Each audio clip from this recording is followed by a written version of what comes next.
वन्देऽहं श्रीगुरुवरं श्रीरूपानुगप्रवरं ब्रजरसरसिकं च नारायणं तं प्रपन्नं श्रीगुरुचरणं वन्दे रमणप्रेष्ठाय भूतले रूपानुगभक्तिदं च कृपमूर्तिनारायणं सेवाकुञ्जे ब्रजे रम्ये गोवर्धनगिरौ सदा राधाकुण्डे रसानन्दे तदत्सेवाप्रदायकं गुरुं नारायणाख्यं तं वन्दे विनोदप्रेष्ठकं यत्पादस्मृतिमात्रेण दामोदरप्रसीदति नारायणं प्रभुं वन्दे करुणागणविग्रहं रागमार्गभक्तिं तत्त्वा तारयति त्रिभुवनं गौरहरि परं प्रेष्ठ नित्यानन्द अभिन्नक श्रीगौरनारायण भक्तबान्धवप्रियसेवकं नारायणं गुरुं वन्दे शरण्यं भक्तबान्धवं गौरमनोभीष्टं पूर्णं राधादास्यं प्रदायकं गौरमनोभीष्टं पूर्णं राधादास्यं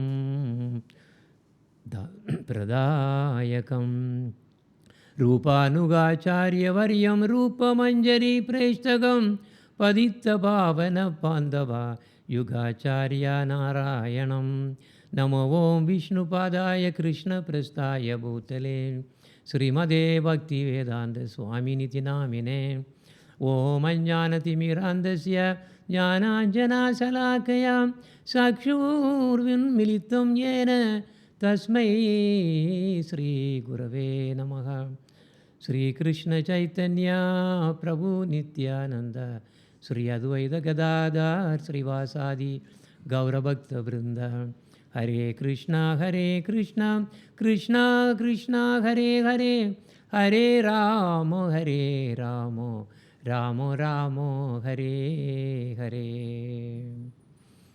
அனைத்து பக்தர்களுக்கும் பணிவான நமஸ்காரங்கள். போன கிளாஸஸில் ஒரு முக்கியமான டாப்பிக்கில் வந்தது. இதை நான் சும்மா இந்த ஸ்லைடை மட்டும் போட்டு பார்க்குறேன்.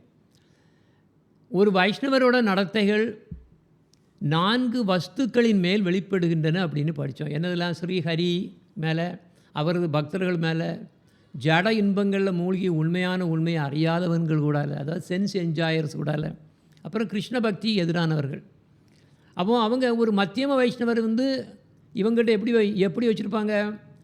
ஸ்ரீஹரியிடம் நேசமும் அவரது பக்தர்களிடமும் அன்பும், ஜட இன்பங்களில் மூழ்கி இருக்கக்கூடிய சென்ஸ் என்ஜாயர்ஸ் கிட்ட கருணை வச்சுருப்பாங்க, அவனுக்கு ஹெல்ப் பண்ண பார்ப்பாங்க. அதே மாதிரி கிருஷ்ண பக்தி எதிரானவர்கள்னால் அவங்க அலட்சியம் பண்ணிடுவாங்க. ஓகே, ஸோ இதை பார்த்தோம். அப்போ இன்றைக்கி எடுத்தாலும் என்ன பண்ண போகிறோன்னா கண்டினியூ பண்ணுறோம். அப்போ அப்படி அந்த அந்த டயலாக் போயிட்டே இருக்குது. இங்கே பாபாஜி பேசிகிட்டு இருக்காரு, ஹரிதாச பாபாஜி பேசிகிட்டு இருக்காரு. திடீர்னு அதை முடிக்கலை. எனது மத்தியம அதிகாரி பற்றி அவருன்னு சொல்லி முடிக்கலை. அவ்வளோக்குள்ளே என்னாச்சு, ஒருத்தர் பாரகாட்சிங்கக்கூடிய ஒரு கிராமத்தில் இருந்து வந்திருந்த நித்யானந்த தாசா அப்படின்னு ஒருத்தர் நடுவில் புகுந்துட்டு, உத்தம அதிகாரிகளின் குணங்கள் என்னான்னு கேட்டார். அதாவது குறுக்கிட்டு வினா எழுப்பப்பட்டதால் சற்று அதிர்ச்சி அடைந்த பாபாஜி மகாஷாயா உடனே சொன்னார், சகோதரனே, கேட்கப்பட்ட ஒரு வினாவுக்கு நான் இன்னமும் பதில் சொல்லி முடிக்கவில்லை. சற்று பொறுமையாக இரும். நான் என்ன கூற வேண்டும் என்று நினைத்ததை முதலில் கூறுகிறேன். வயதான எனக்கு நினைவுகள் மங்கியுள்ளன. பேசிக்கொண்டிருக்கும் விஷயத்தை திடீரென மாற்றினால் நான் என்ன சொல்ல வேண்டும் என்று நினைத்ததை மறந்து விடுவேன் அப்படின்னு அவர் சொல்கிறாரு. பாபாஜி கண்டிப்பானவர். அவர் யாருக்கு மேலேயும் குற்றம் கண்டுபிடிக்க அப்படி இது இல்லைன்னாலும் அவர் தான் அப்படியே பேசிகிட்டு இருக்கக்கூடிய எப்பவும் ஞாபகம் வச்சுருங்க. ஒரு ஹரிக்கதாவோ ஏதாவது ஒரு டாபிக் அப்படியே போயிட்டு இருக்கும்போது அவங்களோட இதில் அப்படியே ஒரு ஸ்ட்ரீமிங் பண்ணி வச்சுருப்பாங்க. இப்போ இதை அப்படியே சொல்லிட்டு போனோன்னு இடையில ஏதாவது கேட்டு அதுக்கு அர்த்தம் என்ன, இதுக்கு அர்த்தம்னு கேட்டோம்னா என்ன ஆகும், அவங்களுக்கு சிலவங்களுக்கு குழம்பும். அப்போ அது நல்லா இருக்காது ஹரிக்கதை. ஸோ அதனால தான் இது இது இது இந்த மாதிரி உள்ள இந்த மாதிரி குறுக்கிட்டு பேசுகிறது நல்லது கிடையாது. கடைசியில் வச்சுக்கணும் கொஸ்டின்ஸ் எல்லாம். எனிவே அவரோட கண்டிப்பான வார்த்தைகளை கேட்ட எல்லோரும் ஒரு டக்குன்னு திடுக்கிட்டனர் கொஞ்சம். அதுக்கப்புறம் என்ன பண்ணார், அவர் அந்த ஆலமரத்தின் கீழ் ஸ்ரீ நித்யானந்த பிரபுவுக்கு சாஷ்டாங்க நமஸ்காரம் பண்ணிட்டு திருப்பி அவர் தொடர்றாரு. அப்போ பாபாஜி சொல்கிறாரு, ஒரு மத்தியம வைஷ்ணவரின் பக்தி சாதகங்களையும் பக்தி பாவங்களையும் தாண்டும் போது அவருக்கு பிரேம என்றக்கூடிய நிலையை அடையார். பிரேம பக்தி வருது. எதெல்லாம் சாதகங்களையும் அதாவது ஒரு வைஷ்ணவரோட பக்தி சாதகங்கள், அது மட்டும் சாதகங்களையும் பக்தி பாவங்களையும் தாண்டணும். பாவ பக்தின்னு ஒரு ஸ்டேஜ் வரும். அந்த ஸ்டேஜை தாண்டினதுக்கு அப்புறம் தான் பிரேம பக்தின்னு வரும். அப்போ அவரது பக்தி கட்டியாகி ஒரு உத்தம பக்தராகிறார். உத்தம பக்தரோட அறிகுறிகளை பற்றி ஸ்ரீமத் பாகவத்தில் இருக்குது. சர்வபூதேஷு யக் பஷ்யேத் பகவத் பாவம் ஆத்மனகா பூதானி பகவதி ஆத்மனி ஏஷ பாகவதோத்தமக. அப்போ எவன் ஒருவன் அனைத்து ஜீவன்களும் பகவானிடம் அடங்கி இருப்பதை கண்டு பகவானின் மேல் தனக்கு பொங்கும் பக்தி அந்த பகவத் பக்தி பாவத்தை அனைத்து ஜீவன்களின் இதயங்களில் காண்கிறானோ அவன் உத்தம பக்தன். இது ரொம்ப முக்கியமான பாயிண்ட், ஞாபகம் வச்சுக்கோங்க. அவன் மத்தியம அதிகாரி வித்தியாசமாக பார்க்குறான். அதான் 4 விதமான வஸ்துக்களை பற்றி நான் சொன்னேன். இப்போ அதே சமயத்தில் உத்தம பக்தன் என்ன பண்ணுவான், அந்த வித்தியாசமே தெரியாது. அவன் பக்தி எல்லாருமே ஜீவராசிகள் அவ்வளவுமே பக்தியில் முன்னேறி அவனுக்கு தான் பக்தி இல்லைன்னு அப்படி நினைப்பான். அப்போ ஒருவன் ஒரு உத்தம பக்தனாக மாறும்போது அப்போ அவனால் எப்படி பிரச்சாரம் பண்ண முடியும்? யாருக்கு பிரச்சாரம் பண்ணுவான்? பண்ண முடியாது. ஏன்? தன்னை விட கொஞ்சம் சரி அவங்களுக்கு சொல்லிக் கொடுக்கணும். ஒன்றாங்க இது நான் ஒரு ப்ரொஃபஸர், எனக்கு ஸ்டூடெண்ட்ஸ் இருக்காங்க, அவங்க நான் எனக்கு தெரியாது அவ்வளோவும் தெரியாது அப்படிங்கிறதுக்காக தான் நம்ம சொல்லிக் கொடுக்குறோம். உத்தம பக்தன் அப்படின்னு நினைக்க மாட்டானே. மற்றவங்க எல்லாம் தான் பெஸ்ட்டு, ஐ எம் த ஓல்ஸ்ட்டுன்னு நினச்சோம்னா யாருக்கு அவன் பிரச்சாரம் பண்ண முடியும்? அதனால் பண்ண முடியாது. இப்போ இதுதான் உத்தம பக்தியோட நிலை.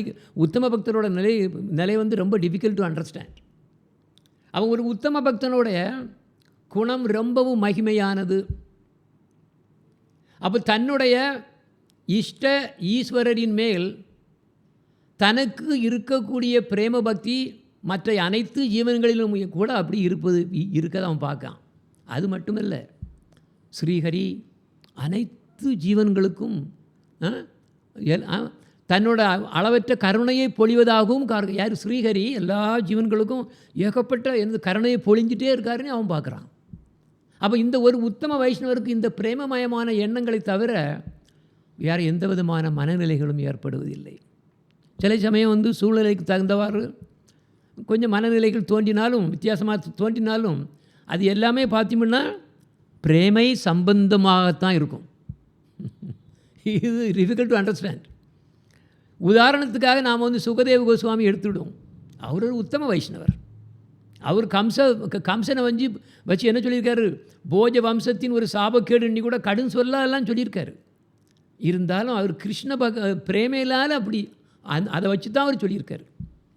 அவன் ஒருத்தனுக்கு சுத்த பிரேமை தான் தன் உயிர்னு எண்ணும்போது அவன் உத்தம பக்தன் ஆயிரும். அப்போ அவனுக்கு என்ன இருந்தாலும் சரி, எனக்கு ஒன்றே ஒன்று தான் முக்கியம், சுத்தமாக எனக்கு பிரேமை இருக்க வேணும், கிருஷ்ண பிரேமை வேணும், இது ஒன்று தான் எனது உயிர்னு நினச்சாம்னா உத்தம பக்தன்.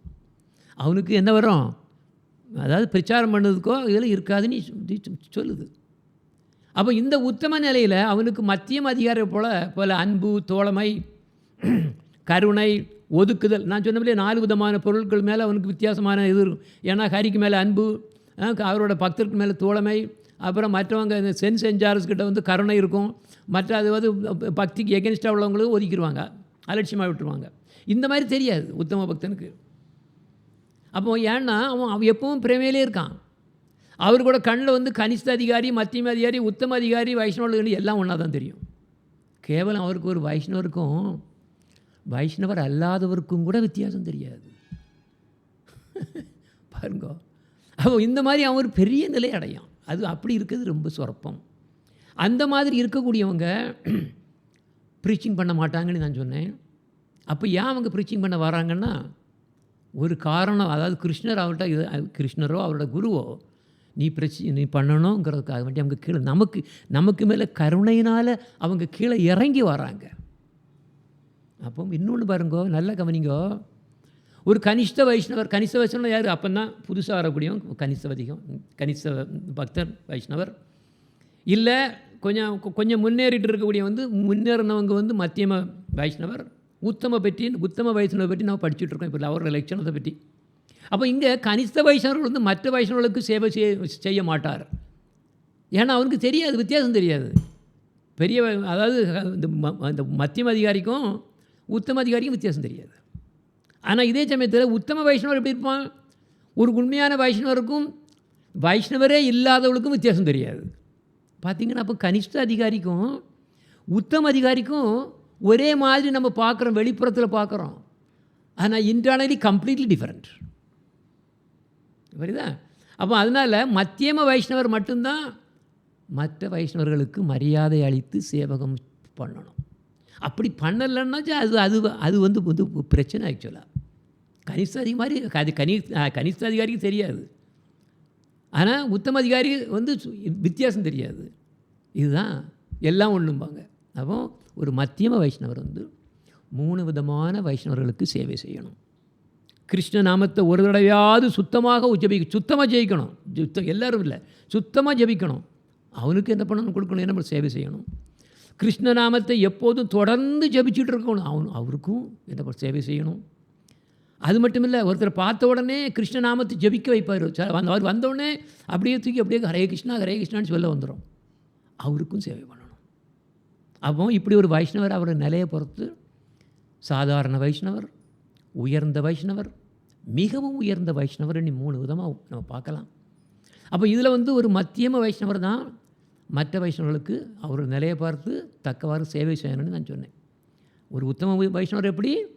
எந்த வைஷ்ணவரையும் கனிஷ்டவோ மத்தியமோ எல்லாம் இருந்தாலும் அவருக்கு தெரியாது, அது வித்தியாசப்படுத்தக்கூடாதுன்னு தான் சொல்லுவார். அதே மாதிரி ஒரு மத்தியம வைஷ்ணவர் என்ன பண்ணுவார்? உத்தம வைஷ்ணவர் நினைக்கிறது மாதிரி நினச்சா அவர் அபராதி ஆயிடுவார். இப்போ இவர் இருக்கிறது மத்தியம லெவலில் இருந்துட்டு ஏதோ நான் உத்தம அதிகாரின்னு நினச்சிட்டு யாருக்குமே அவர் ஒன்றுமே மரியாதை கொடுக்கலன்னா பெரிய அபராதி ஆகிறாருன்னு வருது. அதில் பற்றி மகாபிரபு குலினாங்கக்கூடிய ஒரு கிராமத்தில் அங்கே ஒரு தடவை உபதேசித்தார், அதை உபதேசம் கொடுத்தாரு. அதில் மத்தியம வைஷ்ணவர்களால் எழுதப்பட்ட வேத வாக்கியங்களை விடவும் மேலானதாக எதை எடுக்கணும்? அவர் சொன்னதை எடுத்துக்கிடணுமா. அப்போ ஏன்னா அதில் என்ன சொல்லுவாருன்னா, அதாவது வேதங்களும் ஸ்ருதி சாஸ்திரங்களும் என்ன சொல்லுது? பகவான் அளித்த அதே விதிமுறையை தான் சொல்லுது. ஆனால் நம்ம ஒரு உத்தம அதிகாரி வரும்போது அதெல்லாம் ஒன்றும் எடுக்க முடியாது. அப்போ எப்படி சொல்லிட்டு இது அப்போ 3ஐயும் கம்பேர் பண்ணி சொல்லிட்டு ஹரிதாஸ் பாபாஜி கொஞ்ச நேரம் அப்படி மௌனமானார். அந்த நேரத்தில் நித்யானந்த தாஸ் பாபாஜி 2 கையும் இப்படி பண்ணிவிட்டு தாழ்மையுடன் கேட்காரு, நான் இப்போது ஒரு கேள்வி கேட்கலாமா அப்படின்னு கேட்காரு. அதுக்கு ஹரிதாஸ் பாபாஜி சொல்லார், தாராளமாக கேட்கலாமே. அதுக்கு உடனே அவர் சொல்லார், பாபாஜி மகாஷாயா, நான் எந்த வகையான வைஷ்ணவன் அப்படின்னு நீங்கள் தயவு செய்து எனக்கு கூற வேண்டும். நான் ஒரு கனிஷ்ட வைஷ்ணவனா இல்லை மத்தியம வைஷ்ணவனா? நிச்சயமாக எனக்கு தெரியும் நான் ஒரு உத்தம வைஷ்ணவன் அல்ல அப்படின்னு தெரியும் அப்படின்னு சொல்லுவார். அதுக்கு பாபாஜி மகாஷாயா சிரிச்சுட்டே சொல்லுவார், சகோதரனே, நித்யானந்த தாசா அப்படி கூடிய பேரை வச்ச ஒரு பக்தன் எப்படி இந்த மாதிரி ரொம்ப உயர்ந்த வைஷ்ணவர் இல்லாமல் இருக்க முடியும்? நித்யானந்த பிரபு மிகவும் மிகவும் கருணை உள்ளவர். தன்னை அடித்தவருக்கும் கூட பதிலாக அவர் பிரேமையை வழங்குபவர். எனவே ஒருவன் அப்படிப்பட்ட பெயரை கிடைக்க பெற்றால் இதை தவிர வேறு என்ன நான் சொல்ல முடியும் அப்படின்னு சொல்லிட்டு சொல்லார். அப்புறம் நித்யானந்த தாசா கேட்காரு, நான் என் உண்மையான நிலையை அறிய ஆசைப்படுறேன்னு கேட்குறேன். அப்போ சொல்லுவார், அப்படின்னா உங்களுடைய வரலாறை கூறும், உங்களுடைய பிஹேவியர் எப்படி இருக்குது, நீர் எப்படி எந்த மாதிரி ஃபீல் பண்ணுறீரு, இந்த உலகத்துக்கும் உமக்குள்ள சம்பந்தம்லாம் எப்படி அப்படின்னு உடனே அவர் சொல்லுவார், பாபாஜி கேட்காரு பாபாஜி கேட்காரு. அதுக்கு நித்யானந்த தாசா சொல்லுவார், நான் பத்மா நதியின் தீரத்தில் உள்ள ஒரு கிராமம், அங்கே ஒரு தாழ்ந்த குலத்தில் பிறந்தேன். சிறு வயதிலிருந்தே மிகவும் எளிமையான வாழ்க்கையுடன் தாழ்மையான மனப்பாங்குடன் வாழ்ந்து வந்தேன். சிறு வயதிலேயே எனக்கு திருமணம் ஆகிவிட்டது. ஆனால் நான் தகாத வழியில் என் வாழ்க்கையை கழிக்கவில்லை. சில நாட்களில் என் தாய் தந்தையர்கள் இறந்து போனார்கள். நானும் என் மனைவி மட்டுமே அந்த வீட்டில் வசித்து வந்தோம். எந்த விதமான செல்வங்களையும் நாங்கள் சேர்க்கவில்லை. அன்றாட வாழ்க்கைக்கு தேவையானதை தினமும் உழைத்து கிடைத்ததை வைத்து வாழ்ந்து வந்தோம். பின்னர் என் மனைவியும் இறந்து போனாள். அதிலிருந்து என் மனதில் உலக வாழ்க்கையை துறக்கும் எண்ணம் உண்டானது. கிரகஸ்த வாழ்க்கையை துறந்த சில வைஷ்ணவர்கள் அடுத்த கிராமத்தில் வாழ்ந்து வந்தனர். அவர்களுக்கு பாரகாட்சியில் வாழ்ந்த ஜனங்கள் மிகவும் மரியாதை கொடுத்தனர். என் மனைவி இறந்த பிரிவினால் துறந்த நிலையை விரும்பிய நான் அப்படிப்பட்ட மரியாதைகள் எனக்கு கிடைக்க வேண்டும் என்று மிகவும் ஆசைப்பட்டு நான் பாரகாட்சிக்கு போய் நானே வைஷ்ணவ சந்நியாச ஆடையையும் ஏற்றுக்கொண்டேன். ஆனால் வெகு நாட்களிலேயே என் மனதில் மோசமான எண்ணங்கள் தோன்ற ஆரம்பித்தன. அவற்றை என்னால் அடக்க முடியவில்லை. ஆனால் என் மிக பெரும் பாக்கியமாக ஒரு எளிதான சுத்த வைஷ்ணவருடன் எனக்கு தொடர்பு கிடைத்தது. இப்போது அவர் பிரஜாவில் பஜனைகள் செய்து கொண்டு வாழ்கிறார். அவரது தொடர்பும் அன்பும் கருணையும் உபதேசமும் தான் என் மனதை தூய்மைப்படுத்தியது. இப்போது எந்த விதமான கெட்ட சிந்தனைகளும் என் மனதில் வருவதில்லை. ஹரிநாம ஜபத்தில் ருசி வந்திருப்பதால் தினமும் 100,000 ஹரிநாமங்களை ஜபிக்கிறேன். 100,000 ஹரிநாமம்னா 1,100,000, 64 ரவுண்டு. ஹரிநாமத்திற்கும் ஸ்ரீஹரிக்கும் எந்த வித்தியாசம் இல்லை என்பதையும், இரண்டும் முழுமையாக ஆன்மீக மயமானவைகள் என்பதையும் உணர்ந்திருக்கிறேன். இது முக்கியமான ஸ்டெப். ஆக்சுவலி சாஸ்திரங்களில் கூறியிருப்பதை போல் ஏகாதசி விரதம் நான் இருக்கிறேன். தினமும் துளசி தேவிக்கு தண்ணீர் அளிக்கிறேன். வைஷ்ணவர்கள் கீர்த்தனங்கள் பாடும்போது நானும் மிக்க ஆர்வமுடன் சேர்ந்து கொள்கிறேன். சுத்த வைஷ்ணவர்களின் பாதங்களை கழுவிய தண்ணீரை அருந்துகிறேன்.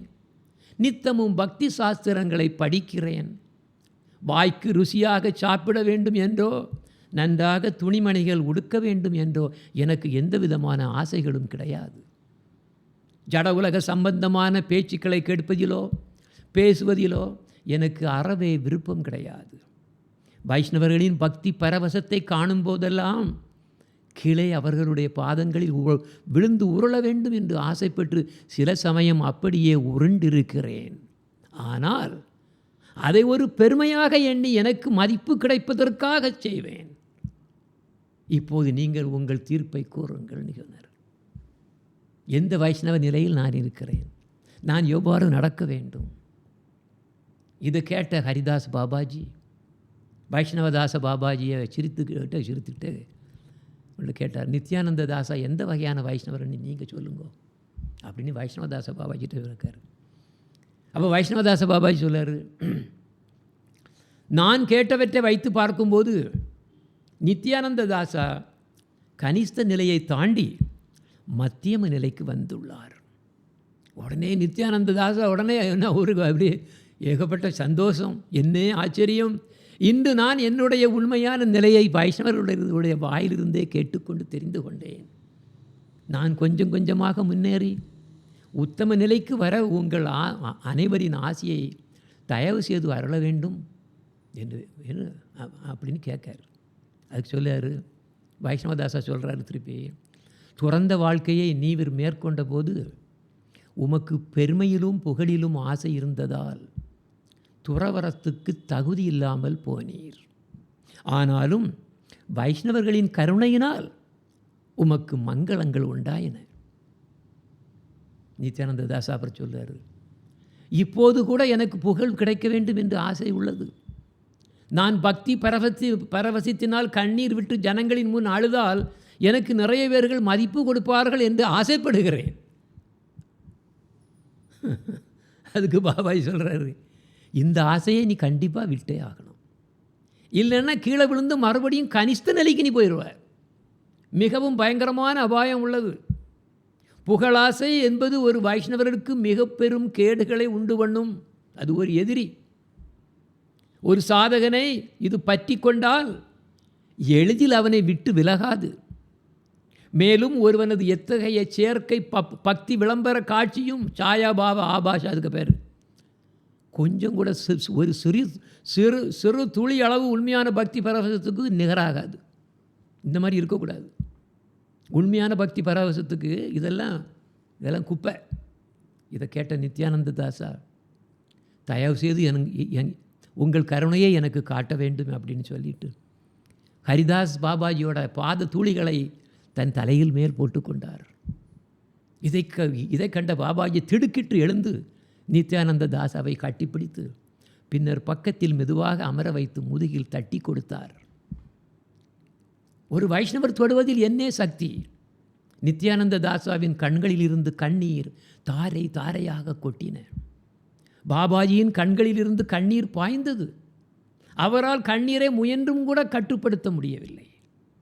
அப்போது பக்தி பரவசமான ஒரு சூழ்நிலை அங்கே உருவாகியதால் கூடியிருந்த அனைத்து வைஷ்ணவர்களின் கண்களிலிருந்தும் கூட கண்ணீர் வெளிப்பட்டது. அதே கணம் நித்யானந்த தாசா தன் இதயத்தில் ஸ்ரீ ஹரிதாச பாபாஜியை குருவாக ஏற்றுக்கொண்டார். அப்போ நித்யானந்த தாசாவின் வாழ்க்கை வெற்றியடைந்தது. கொஞ்ச நேரத்துக்கு பின் உணர்ச்சி வசம் குறைந்த பின்னர் ஒரு கனிஷ்ட பக்தனின் முதலாவதும் இரண்டாவதுமான குணங்களை பற்றி நீங்கள் இனிமேல் கூற வேண்டும் அப்படின்னு பாபாஜி சொல்கிறார். பகவானுக்கு உருவம் உண்டு என்கக்கூடிய நம்பிக்கையும் தன்னுடைய விக்கிரக வழிபாடுமே ஒரு கனிஷ்ட வைஷ்ணவர்களின் முதலான குணம். ஸ்ட்ராங்காக இருக்கும். பகவானுக்கு உருவம் உண்டு, நான் எனது ஆலய வழிபாடு.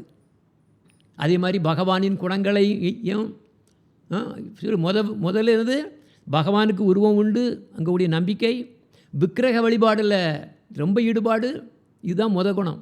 ரெண்டாவது குணம் என்னது, பகவானின் குணங்களையும் லீலைகளையும் பற்றி கேட்டல், பகவானின் புனித நாமங்களை ஜெபித்தல், பகவானை பற்றி எப்போதும் நினைவு கொள்ளுதல், பகவானை வணங்குதல், இப்படிப்பட்ட பக்தி சாதகங்கள் ரெண்டாவது குணம். அப்போ நித்யானந்த தாசா கேட்காரு, பகவானுக்கு உருவம் உண்டு இங்கக்கூடிய நம்பிக்கையும் விக்கிரக வழிபாடும் ஒருவனுக்கு இருந்தால் மட்டுமே அவன் வைஷ்ணவாக ஆக முடியும் அப்படிங்கக்கூடிய உண்மையை சாஸ்திரங்கள் கூறுகின்றன என்பதை நான் புரிந்து கொண்டேன். ஆனால் பகவானோட குணங்களையும் லீலைகளையும் பற்றி கேட்கணும் சிரவணம், அவரோட புனித நாமங்களை ஜபித்தல், பகவானை பற்றி எப்பவும் நினைவு கொள்ளுதல், ஸ்மரணம், பகவானை வணங்குதல், இப்படிப்பட்ட பக்தி சாதகங்கள் ஏன் அதை ரெண்டாவது குணம்னு ஏன் சொல்கிறீங்க அப்படிங்கிறது புரியலைன்னார். அதுக்கு சொல்கிறார் பாபாஜி, ஒரு கனிஷ்ட வைஷ்ணவருக்கு சுத்த பக்தியின் ஆழ்ந்த உண்மைகளை பற்றி தெரியாது. சுத்த பக்தியின் அங்கங்களே சிரவணம், கீர்த்தனம், ஸ்மரணம் போன்றவை. எனவே அவனுக்கு சிரவணம், கிருஷ்ணநாம ஜபம் இப்படிப்பட்ட போன்றது தான் முதலாவதாகவே வராது. அது அவை இரண்டாந்தரமாகத்தான் வரும். அப்போ ஒருவன் சத்துவ, ராஜச, தாமச குணங்களிலிருந்து வெளிப்படுவது கவுனம் அப்படின்னு பேர். அப்போ இதில் பின்னர் அவன் இந்த குணங்களுக்கு மேலாக நிர்குண நிலைக்கு வரணும். அப்போ தான் சுத்த பக்தியோட அங்கம் வெளியே வரும், அங்கமாவது வெளியே வரும். அப்போ அவன் ஒரு மத்தியம நிலையை அடைஞ்சிட்டான்னு அர்த்தம். நித்யானந்த தாசா கேட்காரு, ஒரு கனிஷ்ட பக்தனின் இதயம் கர்மம், ஞானம் போன்றவற்றால் நிறைந்து அசுத்தம் அடைந்து பக்தியை தவிர மற்றவர்களில் ஆசை இருக்கும்போது எப்படி நாம் அவனை ஒரு பக்தன் என்று அழைக்க முடியும்? அதுக்கு சொல்லுவார் பாபாஜி, ஒருத்தனுக்கு பக்தியின் ஆணி வேறான சிரத்தை வந்துவிட்டாலே அவன் பக்தியில் நுழைவதற்கு தகுதி பெற்று விடுகிறான். அப்போது அவன் பக்திங்கக்கூடிய கோயிலில் உள்ளே போகிறது கூட கதவில் நிற்கான் அப்படின்னு அதில் சந்தேகம் இல்லை. சிரத்தை என்றால் விசுவாசம் அல்லது நம்பிக்கைன்னு பேர். அதுக்கு பொருள், ஒரு கனிஷ்ட பக்தனுக்கு பகவானின் விக்கிரகத்தில் நம்பிக்கை வந்தாலே போதும், அவன் பக்தி சாதகங்கள் செய்யக்கு தகுதி உள்ளவனாக ஆகிவிடுகிறான். அப்போ அவனுக்கு எப்போ பக்தி கேட்கணும், எப்போ பக்தி கிடைக்கும்னு கேட்காரு நித்யானந்த தாசா. அதுக்கு பாபாஜி சொல்கிறாரு, கர்மா மற்றும் ஞானத்தினால் ஆன அசுத்தங்கள் விலகி அனன்ய பக்தியை தவிர வேறு எதிலும் ஆசையற்ற மத்தியம நிலைக்கு வரும்போது தான் அவன் ஒரு சுத்த பக்தனாகிறான். அப்போது அவன் விருந்தினர்களுக்கு செய்யும் சேவைக்கும் பக்தர்களுக்கு செய்யும் சேவைக்கும் உள்ள வித்தியாசத்தை காணுகிறான். பக்திக்கு சாதகமான செயல்களான பக்தர்களுக்கு சேவைகள் செய்வதில் அவனுக்கு ருச்சி உண்டாகிறது. அப்போ நித்யானந்த தாசா கேட்காரு, சம்பந்த ஞானத்துடன் சுத்த பக்தியும் தோன்றுகிறது என்று அறிந்தேன். அப்படின்னா சுத்த பக்திக்கு தேவையான சம்பந்த ஞானம் எப்போ அவருக்கு வருது, உதிக்கிறது? பாபாய் சொல்கிறாரு, ஒருவனுக்கு மாயாவாத எண்ணங்கள் விலகிய உடனேயே உண்மையான சுத்த பக்தியும் சம்பந்த ஞானமும் ஒன்றாக சேர்ந்தே தோன்றுகின்றன. இதில் பிரச்சனை என்னென்னா, இந்த எனது மாயாவாதம் அசத் சாஸ்திரம். இந்த மாயாவாதத்திலிருந்து இந்த விலகி ஒருத்தன் இங்கே விற்கிற வழிபாடில் வந்து இதுதான் இது ஆண்டவன் நான் பார்க்குறேன், ஆண்டவன் விற்கிற வழிபாடு பண்ணாரே போதும், அவன் எவ்வளவோ அது நம்ம பார்த்தோமில்ல, கோடிக்கணக்கு மேலானவன் மாயாவாதிகளை விட, இல்லையா? அப்போ அது கேட்காது. அப்போ இந்த இது அவன் பழையபடி எந்த சுத்தமான பக்தன் வரக்கு எவ்வளோ நாள் ஆகும் அப்படின்னு கேட்குறாரு அவர். எந்த அளவு ஒருவனுக்கு போன ஜென்மத்தில் இருந்து கிடைத்த சுக்கிருத்தி உள்ளதோ அந்த அளவுக்கு அவனுக்கு சீக்கிரமாக கிடைக்கிறது. அப்போ எப்படி அவனுடைய சென்ற ஜென்மத்தில் சுக்கிருத்தினால் முதல்ல கிடைக்கிறது என்னது? சாது சங்கம், குரு. அப்போ அந்த சாது சங்கத்தினால எப்படி அவன் படிப்படியாக முன்னேறுகிறான்? பக்தி எவ்வாறு படிப்படியாக வருகிறது என்பதை பற்றி ஸ்ரீமத் பாகவதத்தில் அழகாக கூறப்பட்டுள்ளது. சதாம் பிரசங்கான் மம வீரிய சம்பிதோ பவந்தி கிருத் கர்ண ரசாயனாக கதாக தஜோஷணாதாசு அபவர்கவர்த்மனி ஸ்ரத்தாகரதிர் பக்திர் அனுக்கிரமிஷ்யதி. அவன் ஒருவனுக்கு தன்னுடைய முழு இதயத்துடன் ஒருவன் தன் இது யார் சொல்கிறாரு? இது கிருஷ்ணன் சொல்கிறாரு. முழு இதயத்துடன் என் சுத்தமான பக்தனுடன் தொடர்பு வைக்கும்போது காதுகளுக்கும் இதயத்துக்கும் அமிர்தம் என்ற என் வீர லீலைகள், கரிக்கதை, என்னுடைய லீலைகள், அதை பற்றி அவன் கேட்குறான். அவரை திரும்பி கேட்டு மனதில் அப்படியே தியானித்து ஆனந்தப்பட்டும் என்னோட எனக்கு மேலே நிறைய சிரத்தை ரதி வந்துடுது. ரதி மற்றும் பிரேம பக்தி நிலைகளை அடைகிறான். அப்போ இங்கே கீ என்னன்னு பார்த்தீங்களா? ஹரிக்கதை கேட்கணும். சும்மா சாஸ்திரத்தை படித்து அது கிடையாது, ஹரிக்கதை கேட்கணும். அப்போ அப்படி வரும்போது எல்லா விதமான அனர்த்தங்களிலிருந்தும் விடுதலை அடைகிறான். அப்போ நித்யானந்த தாசா கேட்குறாரு, ஒருவன் எப்படி சாது சங்கத்தை எவனுக்கு அப்படி எப்படி கிடைக்குது? இதை பற்றி நான் முன்னமே பேசியிருக்கேன். ஒருவன் தன்னுடைய முந்திய பிறவிகளில் செய்த சுக்கிருத்தி மூலமாக தான் சாது சங்கம் வருதுன்னு சொன்னேன். இப்போ தான் சொன்னேன். இன்னொரு ஸ்லோகம் வருது, பவா பவர்கோ பிரம்மதோ யதா பவேஜி ஜனஸ்ய தர்ஹி அச்சுதத் சத் சமாகமக சத் சங்கமோ யர்ஹி ததைவ சத்கதௌ பராவரேசே துவயி ஜாயதே ரதிஹி. ஓ அச்சுதா, அறிய முடியாத கால துவக்கத்தில் இருந்தே ஜீவன் பிறப்பு இறப்பு என்ற சம்சார சுற்றில் அலைந்து கொண்டிருக்கிறது. ஆனால் அதற்கு முடிவு காலம் வரும்போது அந்த ஜீவனுக்கு சத்சங்கம் கிடைக்கிறது.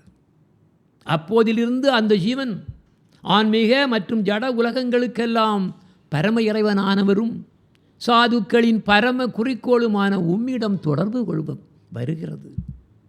அது கேட்குற அப்புறம் நித்யானந்த தாசா, ஒரு கனிஷ்ட பக்தன் சாது சங்கத்தின் மூலமாக மட்டுமே பகவானின் விக்கிரக வழிபாட்டில் நம்பிக்கை கொள்கிறான் என்றால் அவன் சாதுகளுக்கு சேவை செய்ய மாட்டான் என்று எப்படி கூற முடியும்? அவர் சொன்னார்ல, சாதுகளுக்கு அவனுக்கு சேவை பண்ணக்கு தெரியாது.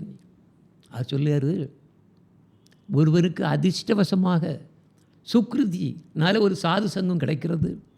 அதிலிருந்து அவனுக்கு விக்கிரக வழிபாட்டில் நம்பிக்கை விசுவாசம் வருது. ஆனால் அவன் விக்கிரக வழிபாட்டுடன் சாதுக்களுக்கு சேவையும் செய்ய வேண்டும். அப்போ இப்படிப்பட்ட விசுவாசம் இல்லைன்னா அவனோட சிரத்தை முழுமையானது அல்ல. அப்போ முழுமையான சிரத்தை இல்லாவிட்டால் அவன் அனன்ய பக்திக்கு தகுதி அற்றவன் ஆகிறான். அப்போ ஒரு கனிஷ்ட பக்தன் எப்படி பக்தி நிலையில் படிப்படியாக முன்னேறுகிறான்னு கேட்குறாரு. அதுக்கு சொல்லுவார், உதாரணமாக ஒரு கனிஷ்ட பக்தன் தினமும் பகவானின் விக்கிரகத்தை தவறாமல் வழிபடுகிறான் என்று வைத்துக்கொள்வோம். ஆனால் அவன் கர்மா ஞானம் போன்ற அசுத்தங்களில் சிக்கி ஜட உலக இன்பங்களிலும் ஆசை வைத்திருக்கிறான் என்றும் கொள்வோம். அப்போது சில விருந்தினர்களை சந்தித்து அவர்களை மற்றவர்களை உபசரிப்பது போல் உபசரிக்கிறான் என்றும் வைத்துக் கொள்வோம். ஆனால் அந்த விருந்தினர்கள் உண்மையில் பக்தர்களாக இருந்தால் அந்த பக்தர்களின் நடத்தையையும் கவனித்து அவர்கள் சாஸ்திரங்களிலிருந்து கூறும் உபதேசங்களையும் கேட்கிறான். இவ்வாறு அவன் பக்தர்களின் நடத்தைகளை நேரடியில் கண்டு அவர்களுக்கு தக்க மரியாதைகளை செலுத்துவான். அப்போது தன் நடத்தையில் உள்ள குறைகளை அவன் காண்பதால் சாதுக்களின் நன்னடத்தைகளை மெதுவாக கடைப்பிடிக்க ஆரம்பிக்கிறான். அப்போ எப்படின்னா, சாதுக்களை பார்த்தா நம்மளுடைய குறை என்னன்னு தெரியும்.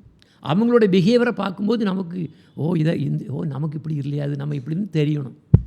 அப்போ அந்த தன்னுடைய நடத்தையில் முதல்ல குறை காணணும். அவன் அப்படி குறை காணுங்கிறதுனால என்ன ஆயிரும், மெதுவாக அவங்களோட நன்னடத்தையை ஃபாலோ பண்ணுவோம். அதனால தான் சாது சங்கம் எப்பவும் நம்மளை மேலே கொண்டு போகிறது காரணம் இதுதான். எப்போவுமே நம்மளோட இன்னொரு ஒசந்த பக்தன் கூட தான் எப்போவுமே வச்சுக்கணும் இல்லையா. அப்போ மெதுவாக என்ன ஆகும், கர்மம் ஞானம் இப்படிப்பட்ட சில்லறையான ஆசைகளிலிருந்து எல்லாம் விடுபட்டு எங்கே வர மேலே போயிட்டே இருப்பான். தவறாமல் தினமும் சாஸ்திரங்களை படிக்கிறான், ஸ்ரீஹரியின் லீலைகளை பற்றி கேட்கிறான், ஸ்ரீஹரியை பற்றியுள்ள உண்மையை ஆழமாக அறிகிறான். அப்போ அவனது சம்பந்த ஞானம் மேன்மேலும் வளர்ந்து ஸ்ரீஹரியின் ஆன்மீக தன்மையையும் ஸ்ரீநாமத்தையும் சிரவணம் கீர்த்தனம் போன்ற பக்தியின் அங்கங்களையும் ஏற்றுக்கொள்கிறான். சம்பந்த ஞானம் அவனுக்கு முழுமையாக வரும்போது அவன் மத்தியம வைஷ்ணவரின் நிலையை அடைகிறான். புரியுதா? அப்போ கனிஷ்ட பக்தன் எப்படி பக்தி நிலையில் படிப்படியாக முன்னேறுகிறான்னு கேள்விங்கள்ல, வேறு எதுவும் இல்லை, கீ தான் சாது சங்கம் தான் கீ. அவனோட மேலே உள்ளவங்களை பார்க்கணும். நன்னடத்தை இருக்கக்கூடிய சாதுக்கள் இருந்து அவன் படிக்கிறான். அதே சமயத்தில் தற்பெருமை இல்லாமல் தன்னுடைய இது நம்மக்கிட்ட வந்து தப்பு இருக்கோ அதை ஃபீல் பண்ணணும். நான் மோசம் அப்படின்னு தெரிஞ்சுன்னா தான் படிக்க முடியும். இல்லை நான் தான் எல்லாத்தோட உலகத்திலே நான் தான் பெருசுன்னா அவன் கீழே தான் விழுவான். இது முக்கியம். அப்போ சம்பந்த ஞானம் அவனுக்கு முழுமையாக வரும்போது மத்தியம வைஷ்ணவர்கிட்ட வந்துடுவான். அப்போ இந்த நிலையில் அவனுக்கு ஆசை எப்படி இருக்கும், மற்ற பக்தர்கள் கூட எப்போவுமே தொடர்பு வைக்கணும்னு ஆசையாக இருக்கும். ஆசை துடிச்சுட்டே இருப்பான். அப்போ பக்தர்கள் வந்து சாதாரண விருந்தினர்களை விட ரொம்ப உயர்ந்தவங்களும் தெரிஞ்சிடும். அவங்கள ஒரு குரு தானத்தில் கூட வைப்பான். மெதுவாக தான் அப்படி ப்ரோக்ரஸ் பண்ணி போகிறான் அதில் இல்லையா.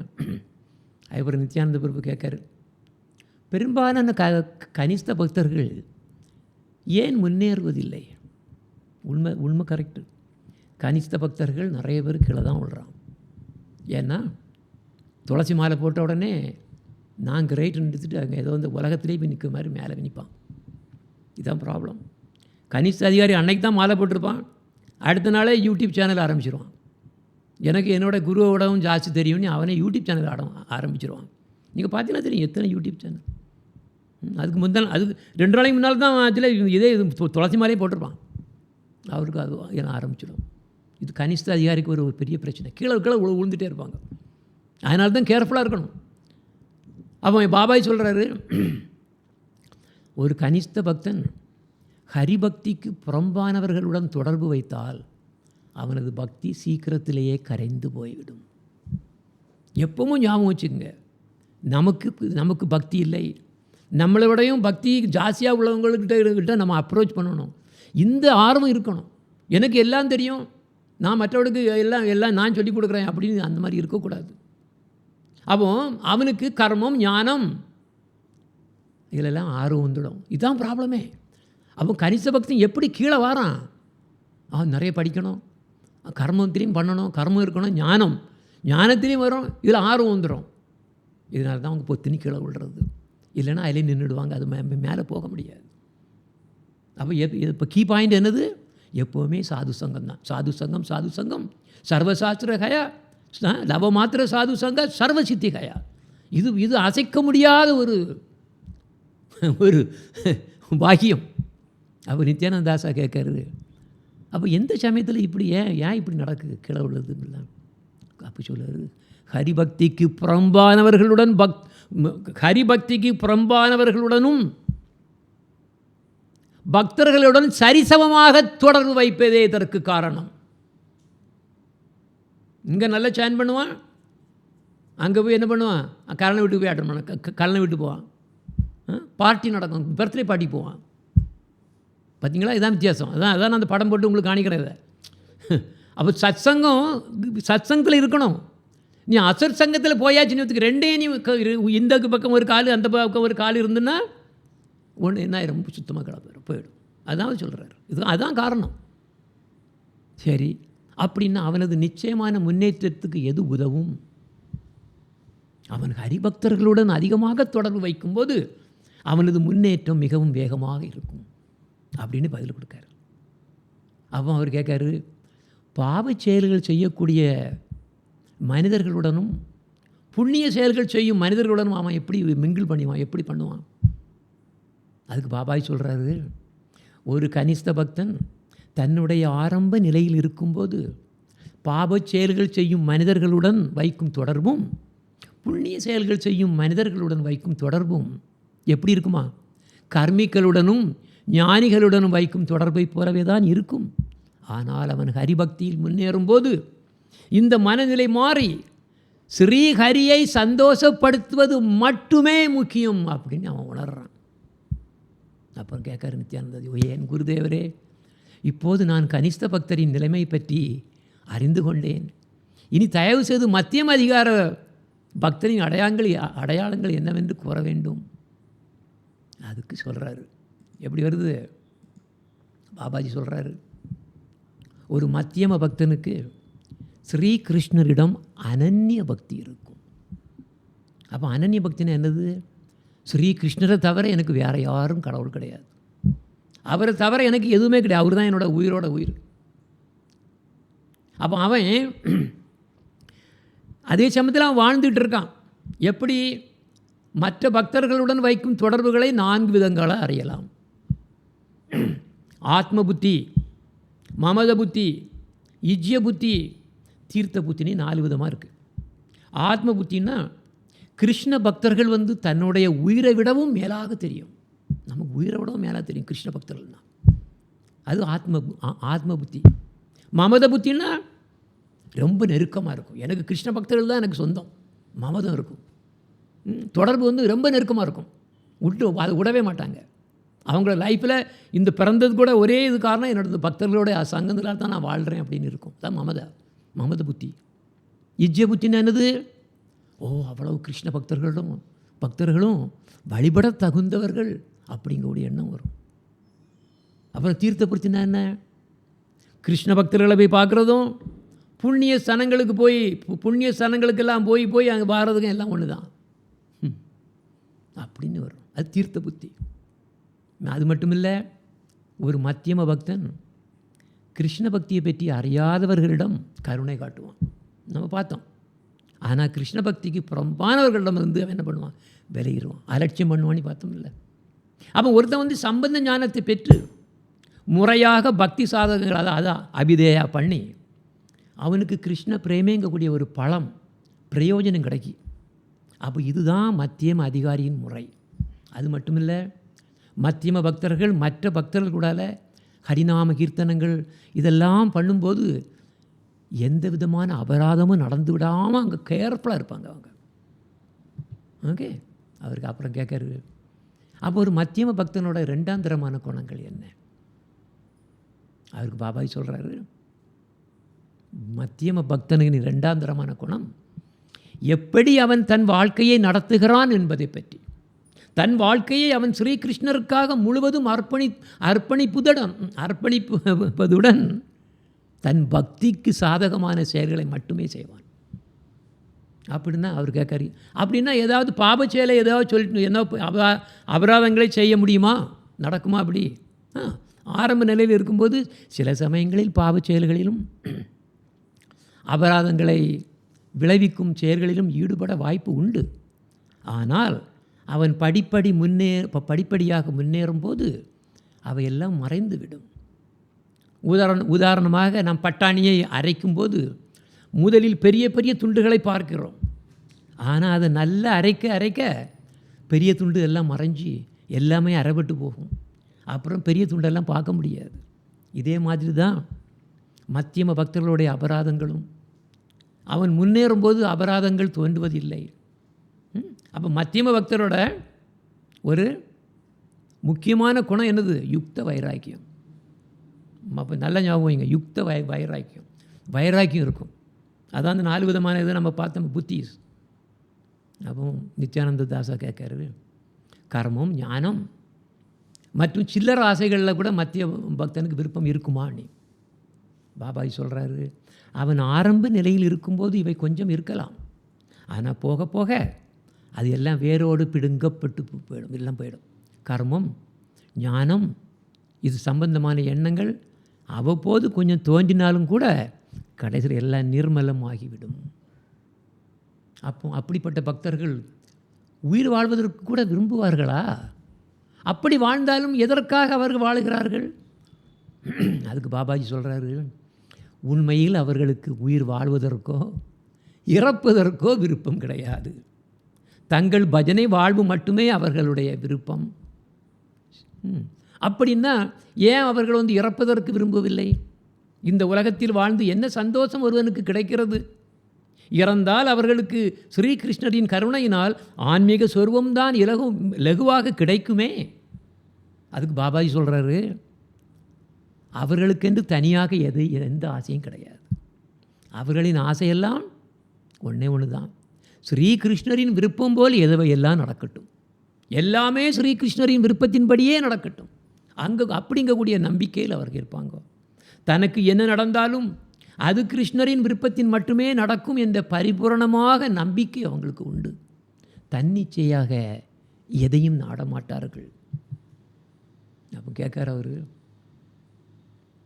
இப்போது நான் ஒரு மத்தியம் அதிகாரியின் குணங்களை அறிந்தேன். இனி தயவு செய்து உத்தம அதிகாரியின் 2வது வகையான குணங்களை சொல்லுங்க. அப்படி சொல்லார் பாபாஜி. உத்தம அதிகாரி 2ஆம் வகையான குணங்கள் முக்கியமாக அவரது உடலை பற்றியது. ஏன்? அவங்களுக்கு எப்போவுமே கிருஷ்ண பிரேமையிலே இருக்கிறதுனால ஜட உலக குணங்களோ அந்த நிலையோ எதுவுமே சம்பந்தமே கிடையாது. அந்த பிரேமையினால் ஜட உலக குணங்கள் எதனுடனும் சம்பந்தம் இல்லாதது. உத்தம அதிகாரி ஜட உலக சம்பந்தம் எதுவும் இல்லாதவர். அப்படின்னா சரி பிரபு, சாஸ்திரத்தில் கனிஷ்ட அதிகாரிகள் அவங்களோட இல்லற வாழ்க்கையை விட்டு துறவரம் எடுக்க முடியாது என்றும், மத்தியம் அதிகாரி இல்லறவாசியாக இருந்து துறவரம் பூண்டவராகவோ இருக்கலாம் என்றும் கூறுகிறது. ஆனால் ஒரு உத்தம அதிகாரி இல்லற வாழ்க்கையில் ஈடுபடலாமா? அதுக்கு பாபாஜி சொல்கிறாரு, ஒருவரது பக்தியின் அதிகார நிலைமை அவரது இல்லறத்தை வைத்தோ துறவரத்தை வைத்தோ கணிக்கப்படுவதில்லை. பக்தி நிலை மட்டுமே ஒருவனின் அதிகாரத்தை நிர்ணயிக்கும். எனவே ஒரு உத்தம அதிகாரி பக்தன் இல்லற வாழ்க்கையில் ஈடுபட்டு இருக்கலாம், அதில் தவறே இல்லை. பிரஜாவில் வாழ்ந்த அத்தனை கிரகஸ்தர்களும் உத்தம அதிகாரிகள். நம் சைத்தன்ய மகாபிரபுவுடன் இருந்த கிரகஸ்த பக்தர்களில் பெரும்பான்மையானவர்கள் உத்தம அதிகாரிகள். ஸ்ரீ ராயா ராமானந்தா இதற்கு ஒரு பெரிய உதாரணம். சரி பிரபு, ஒருவேளை ஒரு மத்தியம் அதிகாரி பக்தர் துறவரம் பூண்டும் ஒரு உத்தம அதிகாரி இல்லற வாழ்க்கையிலும் ஈடுபட்டிருந்தால் அவர்கள் தங்களுக்குள் எவ்வாறு நடந்து கொள்ள வேண்டும்? அப்போ பாபாஜி சொல்கிறாரு, பக்தி நிலையில் குறைந்தவர் பக்தி நிலையில் கூடியவருக்கு சாஷ்டாங்க நமஸ்காரம் செய்ய வேண்டும். ஒரு உத்தம அதிகாரி இல்லற வாழ்க்கை இருந்தாலும் இவர் ஹையாக இருக்கார். அதனால் துறவரம் இருந்தவர் அவர் மத்தியம் அதிகாரி, அவர் தான் இவருக்கு என்ன கொடுக்கணும்? இது நமஸ்காரம் கொடுக்கணும். இந்த விதி ஒரு மத்தியம் அதிகாரிக்கு மட்டுமே தேவையான, ஏன்னா அவன் மட்டும்தானே, ஏன்னா மத்தியம் அதிகாரி மட்டும்தான் மற்ற வைஷ்ணவர்களுக்கு எப்படி கொடுக்கணும், என்ன மாதிரி பிஹேவ் பண்ணணும் அவனுக்கு தான் தெரியும். ஏன்னா கனிஷ்ட அதிகாரிக்கு தெரியாது, உத்தம அதிகாரிகள் எல்லாருமே ஒன்றா தெரியும். ஸோ அதனால் மத்தியம் அதிகாரி மட்டும்தான் அதை பண்ண முடியும். அப்புறம் அவர் கேட்காரு, ஒருத்தன் ஏராளமான வைஷ்ணவர்களை சேர்த்து பகவானின் பிரசாதத்தை அனைவருக்கும் வழங்குறதுக்கு பெரிய திருவிழாக்கள்லாம் நடத்தலாமா? பாபாஜி சொல்கிறாரு, ஆன்மீக நோக்கில் பார்க்கும்போது ஒரு மத்தியம் அதிகாரி பக்தர் ஏதாவது மங்களமான நாட்களில் வைஷ்ணவர்களை கூட்டி அவர்களை கௌரவப்படுத்தி பகவானின் பிரசாதத்தை அனைவருக்கும் வழங்கலாம். ஆனால் இந்த வைஷ்ணவ சேவைகளை விளம்பரம் செய்து நடத்தினால் அது ராஜசிக்க குணத்தினால் அசுத்தப்பட்ட செயலாக மாறிவிடும். மேலும் ஒருவன் வைஷ்ணவர்களை மிகவும் கவனமாகவும் அக்கறையுடனும் கவனித்து பிரசாதத்தை அளிக்க வேண்டும். யாருக்கு? இது ஒருவனுடைய கடமை. அப்போ ஒருத்தன் இவ்வாறு சேவை செய்ய விரும்பினால் யாரை கூப்பிடணும்? சுத்த வைஷ்ணவர்களை மட்டுமே அழைக்க வேண்டும். சாதாரண ஜனங்களை அழைத்து பிரசாதம் அளிக்க வேண்டாம். பெரிய பெரிய இது யார் அரசியல்வாதிகளை எல்லாம் கூட்டு அந்த மாதிரிலாம் ஓப்பன் பண்ண விடக்கூடாது. அது அப்படிப்பட்டது இல்லை. அது அவ்வளோ என்னது கம்ப்ளீட்டாக ரஜசிக்குது. அந்த மாதிரி பண்ணக்கூடாது. ஆனால் இந்த இதில் பார்த்தோம்னா இந்த கலியுலகத்தில் எங்கே பார்த்தாலும் சண்டை. வைஷ்ணவர்களை எதிர்த்து மற்ற வைஷ்ணவர்கள் இப்படி இருக்குது. அதான் அதை ஒட்டி கேட்காரு நித்யானந்த தாசா சொல்கிறாரு, தற்போது பாரகாட்சியில் ஒரு புது ஜாதி உதித்துள்ளது. அவர்கள் தங்களை வைஷ்ணவர்களின் வம்சம் அப்படின்னு கூறிக்கொள்கிறார்கள். இல்லற வாழ்க்கையில் ஈடுபட்டிருப்பவர்கள் இந்த வைஷ்ணவர்களை அழைத்து வைஷ்ணவ சேவை என்ற பெயரில் விருந்து கொடுக்கின்றனர். இதை நாம் எப்படி பார்க்க வேண்டும்? அதுக்கு பாபாஜி சொல்கிறாரு, இப்படி வைஷ்ணவர்களின் வம்சம் என்று கூறிக்கொள்ளும் அவர்கள் சுத்த பக்தியை அனுசரிக்கிறார்களா? நான் அவர்களிடம் சுத்த பக்தியை காணவில்லை. தங்களை வைஷ்ணவர்கள் என்று மட்டும் கொள்கின்றனர். ஆனால் அரைத்துணி மட்டுமே அணிகின்றனர். நீங்கள் பார்த்தீங்கன்னா தெரியும், இப்போ கிருஷ்ணா வெஸ்டர்ன் ஒன்று ஆரம்பிக்கிறது. உங்களுக்கு கேள்விப்பட்டிருக்கீங்க? அவங்க எல்லாம் திலக் போட மாட்டாங்க. இந்த மாதிரி வேஷ்டி கூட நம்ம இதுக்கெல்லாம் தோத்தியெல்லாம் கூட கொடுக்க மாட்டாங்க. ஷர்ட்டு பேண்ட்டு தான் இருக்கும். அதுவும் பனியன் போட்டாலும் பனியன் போட்டுட்ருப்பாங்க.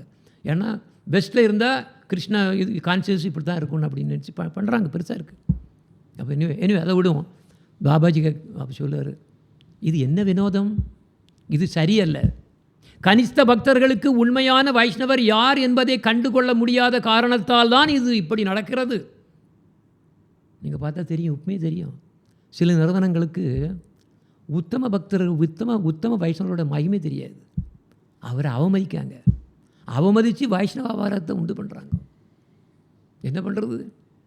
அதுக்கு நித்யானந்தாசா சொல்கிறார், பண்ணோம் வைஷ்ணவர்களின் வம்சம் என்று கூறும் இவர்களுக்கு விசேஷ மரியாதைகள் கொடுக்க வேண்டுமா? அவர் சொல்கிறார், பாபாஜி, உண்மையான வைஷ்ணவர்களுக்கு மட்டுமே மரியாதை கொடுக்க வேண்டும். வைஷ்ணவர்களின் வம்சத்தில் வந்தவர்கள் என்று கூறும் இவர்கள் சுத்த வைஷ்ணவர்களானால் அவர்களுடைய பக்தி நிலையை பொறுத்து மரியாதை அளிக்க வேண்டும். நித்யானந்த தாசா சொல்கிறாரு, வைஷ்ணவர்களின் வம்சம் என்று கூறும் இவர்கள் உண்மையில் சாதாரணவர்களாக இருந்தால் என்ன செய்ய வேண்டும்? அப்படி என்றால் அவர்களை சாதாரணமானவர்கள் என்று தான் எடுத்துக்கொள்ள வேண்டும். வைஷ்ணவர்களாக நினைக்கவே கூடாது. வைஷ்ணவர்களுக்கு கொடுக்கும் மதிப்பை இவர்களுக்கு கொடுக்கக்கூடாது. ஸ்ரீமான் மகாபிரபு சிஷ்டாஷ்டகத்தில் 3வது ஸ்லோகத்தில் திருநாதபி சுனீச்சேன தரோரபி சகிஷ்ணுனா அமானினா மானதேன கீர்த்தனியா சதாகரி. ஒருவன் தன்னை புல்லை விடவும் தாழ்மையாகவும் பொறுமையில் மரத்தை விடவும் மேலானவனாகவும் தற்பெருமை எதுவும் இல்லாதவனாகவும் பிறருக்கு உரிய மரியாதையும் செலுத்துவதற்கு தயாராகவும் இருந்தால் மட்டுமே அவனால் ஸ்ரீஹரியின் புனித நாமங்களை இடைவிடாமல் ஜெபிக்க முடியும். ஒருவன் தற்பெருமை இல்லாமல் அதே சமயம் மற்றவர்களுக்கு தகுந்த மரியாதையும் கொடுக்க வேண்டும். வைஷ்ணவர்களை கண்டால் வைஷ்ணவர்களுக்கான மரியாதையும், சாதாரண மனிதர்களை கண்டால் அவர்களுக்கு தகுந்த மரியாதையையும் கொடுக்க வேண்டும். ஒருவன் மற்றவர்களுக்கு மரியாதை கொடுக்கவில்லை என்றால் அவன் ஹரிநாமத்தை ஜபிப்பதற்கான தகுதியை இழந்தே விடுகிறான். இந்த கலியுகத்தில் எங்கும் போர், எங்கே பார்த்தாலும் போர். வைஷ்ணவர்களை எதிர்த்து மற்ற வைஷ்ணவர்கள், கௌடிய சம்பிரதாயத்தை எதிர்த்து இன்னொரு பெரிய நிறுவனம். கேவலமான சிச்சுவேஷன். நான் சும்மா ஒரு உதாரணம் தான் எடுத்து போடுறேன். ஏகப்பட்ட சண்டை போடுறாங்க. எனிவே, அப்போ அடுத்தால கண்டினியூ ஆகுது. ஒருவன் தற்பெருமையை எவ்வாறு அழிக்க முடியும்? இதில் தான் பிரச்சனையே வாரதே. இந்த தற்பெருமையினால தான் அவ்வளவு டிவிஷன் எல்லாம் வர்றது. இதுதான் அப்போ பாபாய் சொல்கிறாரு, ஜெனரலாக சொல்கிறாரு, தன்னை ஒருவன் நான் ஒரு பிராமணன் என்றோ, நான் பணக்காரன் என்றோ, நான் படித்தவன் என்றோ, நான் ஒரு வைஷ்ணவன் என்றோ, நான் ஒரு துறவி என்றோ ஒருபோதும் எண்ணக்கூடாது. ஒருவன் இப்படிப்பட்ட நிலையில் இருக்கும்போது ஜனங்கள் அவனுக்கு மரியாதை அளிப்பார்கள். ஆனால் இப்படிப்பட்ட தற்பெருமையுடன் அவன் மரியாதையை ஏற்றுக்கொள்ளக்கூடாது. மாறாக தன்னை ஒரு புல்லை விடவும் தாழ்ந்தவனாகவும், முக்கியம் இல்லாதவனாகவும், எல்லோரை விடவும் கீழானவனாகவும் நினைக்க வேண்டும். அப்போ நித்யானந்தாசா கேட்குறாரு. இப்படி பார்க்கும்போது ஒருவனுக்கு அடக்கமும் தயவும் இல்லை என்றால் அவன் ஒரு வைஷ்ணவனாக ஆகவே முடியாது என்று தெரிகிறது. நித்யானந்த தாசா சொல்லுவார். அப்போ அதுக்கு பிறகு அவர் இன்னும் கண்டினியூ பண்ணுறாரு. அப்படின்னா ஒருத்தனுக்கு யாருக்கு அடக்கமும் தயவும் இருக்குதோ அவனுக்கு மட்டும்தான் பக்தி தேவி அருள் புரிகிறாள். பார்த்து பாருங்க, நல்ல கவனிங்க. அடக்கமும் தயவும் யாருக்கு இருக்கோ அவனுக்கு பக்தி தேவி அருள் புரிகிறாள்னு பாபாஜி நேரே அடிக்கார். அதில் அது அப்படி அல்ல. நல்ல கவனிங்க, அது கொஞ்சம் டிஃபிகல்ட். பக்தி தேவி சுதந்திரமானவள், பூர்ண அழகின் வடிவமே பக்தி தேவி. அவள் மிகவும் சிறந்த ஒரு மணி போன்றவள். அவள் வேறு எந்த நற்குணங்களுக்கும் பந்தப்பட்டவள் அல்ல. அடக்கமும் தயவும் பக்தியுடன் சேர்ந்த குணங்கள். பாருங்க, அடக்கமும் தயவும் இருந்தோன்னே பக்தி வரணும்னு கிடையாது. பக்தி வந்தாச்சுன்னா அவங்களுக்கு அடக்கமும் தயவும் இருக்கும். இதான் இதில் அண்டர்ஸ்டாண்ட் பண்ணணும். இது கொஞ்சம் கொஞ்சம் டீப். அது தனியாக இருப்பதில்லை. என்ன அர்த்தம் சொல்லுங்கள் பார்க்கலாம். அப்போ ஒருத்தனுக்கு அடக்கமும் தயவும் இருக்குன்னா அவனுக்கு பக்தி இருக்குன்னு நார்மல். ஏன்னா பக்தி இருந்தால் இது இருக்கும். ஆனால் ஆர்டிஃபிஷியலாக ஒருத்தனுக்கு அடக்கமும் தயவும் பண்ணிட்டு பண்ணோம்னா அவனுக்கு கிடையாது, பக்தி கிடையாது. அது வேறு. ஆனால் பக்தி இருக்கக்கூடியவங்களுக்கு அடக்கமும் தயவும் கண்டிப்பாக இருக்கும். அப்போ ஒருவனின் இதயம் ஸ்ரீகிருஷ்ணரின் மேல் அடக்கத்துடன் தாழ்மையாக இழகுவதையே பக்தி என்று அழைக்கிறோம். ஆனால் நான் ஒரு கொஷின் கேட்குறேன், பக்தி தேவிங்கிறது யார்? ஓகே, வேறு ஏதாவது ஆக்சுவலாக wrong answer is wrong. Tulasi Maharani பக்தியை கொடுப்பா, ஆனால் பக்தி தேவி வராது. Bhakti Devi Vishnu Priya. Shrimati Radharani is the souls of Bhakti Devi. பக்தி தேவி வந்தது யார்? ராதாராணி தான். ஆனால் நமக்கு துளசி மாலை துளசி வழியாக வரும். துளசினால் பக்தி தேவியை கிட்டேருந்து நமக்கு கொடுத்து, அதனால தான் பக்தி தேவின்னு நம்ம சொல்கிறோம். துளசி மகாராணிக்கு ஜெய், பக்தி தேவிக்கு ஜெயன்னா எந்த பக்தி தேவியை நம்ம சொல்கிறோம் ஜெயின்னு சொல்கிறோம்? அது விஷ்ணு பிரியா. பக்தினா என்ன? பக்தின்னா விஸ்வலம்பா, விப்ரலம்பா. எதுக்கு சைத்தன்ய மகாபிரபு விஷ்ணு பிரியாவை மேரேஜ் பண்ணிவிட்டு உடனே சன்னியாசி எடுத்துடுறாரு? மாரியா மேரேஜ் பண்ணார்? காரணம் என்ன? பக்தி தேவி விப்ரலம்பா. அப்போ ரியல் பக்தினா விப்ரலம்பா தான். சும்மா எந்த துவாரகா குயின் எனக்கு இது இருக்கணும், எனக்கு அவர் அதான் கிருஷ்ணர் தான் என்னோட ஹஸ்பண்டு, அது உண்மையான பக்தி இல்லை. நிறைய இதெல்லாம் நம்ம சொல்கிறோம், மார்கழி மாதம் அது நிறையெல்லாம் பாடுவாங்க. அது துவாரக பக்தி. இதுதான் உண்மையான பக்தி. நமக்கு சைத்தன்ய மகாபிரபு கரெக்டாக எக்ஸாம்பிள் கொடுக்காரு. அந்த பக்தி தேவி தான் யார்? விஷ்ணு பிரியா. ஆனால் இந்த பக்தி தேவியை யாராக கொடுக்க முடியும்? இந்த பக்தியை யார் கொடுக்க முடியும்? துளசி மகாராணி கொடுக்க முடியும். அதனால் நம்ம பக்தி மகாராணிக்கு பக்தி தேவிக்கு ஜெயின்னு சொல்கிறது யாரை சொல்கிறோம்? விஷ்ணு பிரியாவுக்கு சொல்கிறோம். யார் கொடுக்குறாத? துளசி தேவி கொடுக்குறது.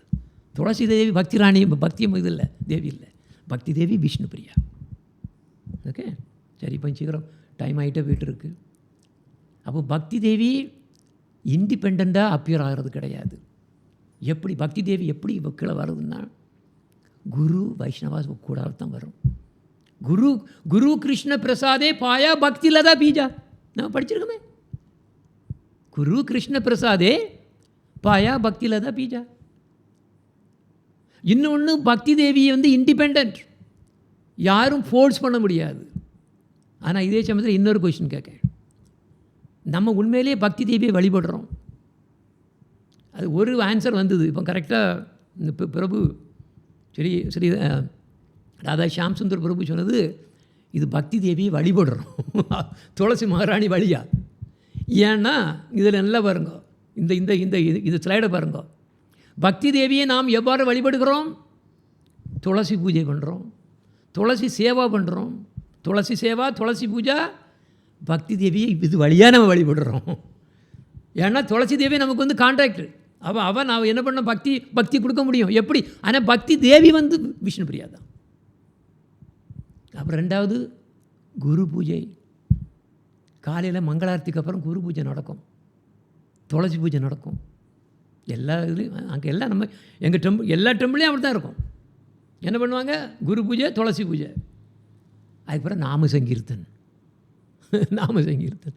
இந்த 3 என்ன பண்ணுறோம்? ஆக்சுவலாக துளசி தேவியை வழிபடுறோம். ஆனால் துளசி தேவி யார்? விஷ்ணு பிரியா. ஓகே, இப்போ நீ முடிச்சிருவோம். அப்போ ஒரு பக்தி அடக்கமும் தாழ்மையான மனப்பானமும் வந்து பக்தி அது எப்படி வருது? பக்தி வந்ததுன்னா இது வந்துடும். ஆனால் ஒருத்தன் ஆர்டிஃபிஷியலாக அடக்கமும் தாழ்மையும் வந்தோன்னா வராது. அப்படி கிடையாது. ஏன்னா பக்தி தேவி இண்டிபெண்ட், எதுக்குமே அதுக்கு வந்து சம்பந்தம் இது வேறு. அது இது வந்தோடனே வரணும்னு அவசியம் கிடையாது. பக்தி யார் எங்கே வந்ததோ அடக்கமும் தாழ்மையான மனப்பான்மையும் அங்கே வந்துடும்.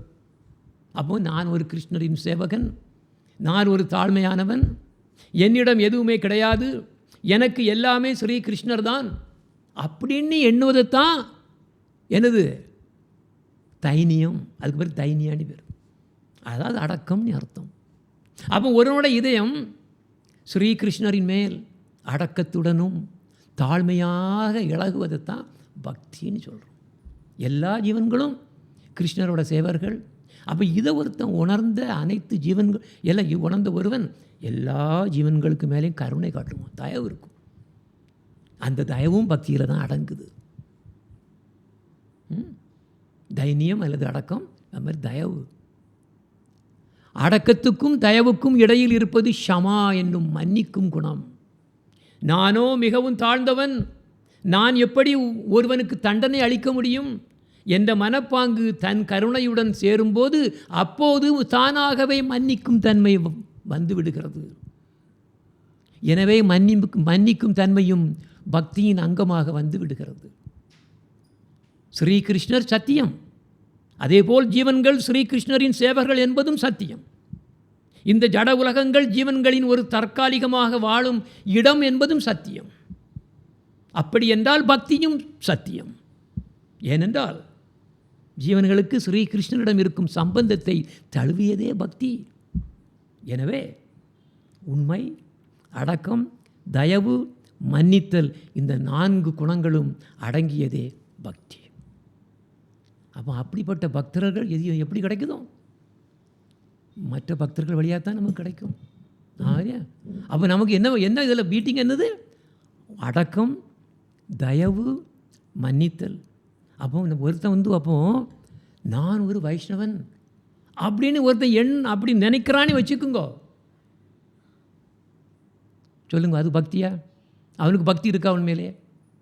ஒருவன் வந்து உண்மையிலே நான் வைஷ்ணவன், நான் கிருஷ்ண பக்தன் அப்படின்னு ஒருத்தன் நினச்சான்னா அவன் பக்தனானே நினச்சி பாருங்கோ. என்ன இருக்குது இதில்? என்ன சொல்லுதுன்னா பாருங்க,